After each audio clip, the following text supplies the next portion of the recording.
An 18-year-old high school student has been arrested for trying to kill his uncle by putting poisonous plant leaves in his soup.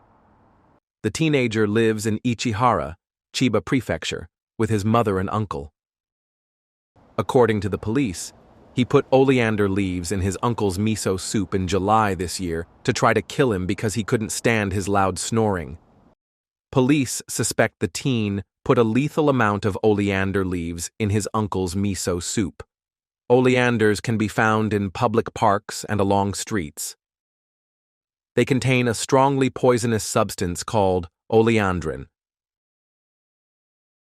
The police said the uncle took a sip of the soup and immediately spat it out after noticing something strange. He experienced only mild symptoms such as numbness in his mouth. According to experts, ingesting oleanders can cause poisoning symptoms such as nausea and even death. They urged people to be careful not to break the plant's branches or lick it. The teenager has admitted to the allegations.